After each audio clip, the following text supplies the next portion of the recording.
Okay, for our hip and lower back progressions, we're gonna work on, after our core exercise we did before, we're gonna work on a side plank. So I'm gonna have you lie on your side, knees bent, ankles down, lift hips straight up, and if you can, lift up the top leg also.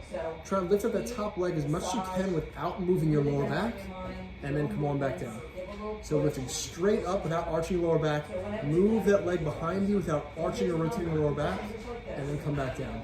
We'll try to do that like around 8 or 10 times every other day. If you want to try every day, that's fine, as long as your lower back or your shoulder doesn't bother you with the side plank.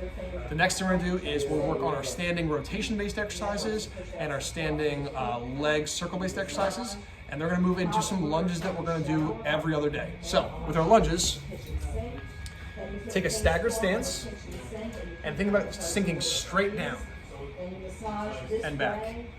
When you go straight down, push hip back a bit and go straight down.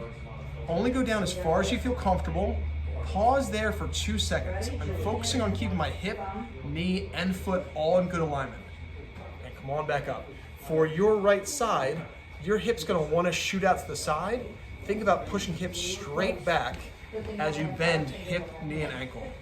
Pause there for 2 seconds, and then come on back up. If you wanna put your hands on your hip to help guide straight back, that's fine.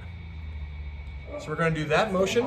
Try to do that motion about 8 times each side, and if you feel up for it, add a little weight. I have a kettlebell here, you can add a dumbbell. Where again, I'm pushing my hips straight back, bend, pause, come on back up. If you can do that second set with some weight for another 8, that's great. The next exercise we're gonna do is a bilateral symmetrical stance hinge. So, both feet straight and flat, shoulder width apart, knees slightly bent. I'm gonna reach my arms forward as I push my hips backwards. Pause, and then come on back up.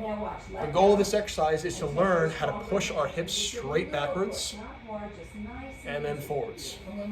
So arms go forward, hips go back. As far as you can without moving your lower back, pause, and then come on back up.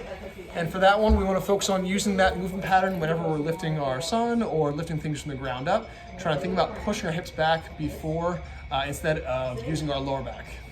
Try to do that exercise 2 sets of 8. If it's starting to feel really comfortable, you can hold on to a small weight while you do so.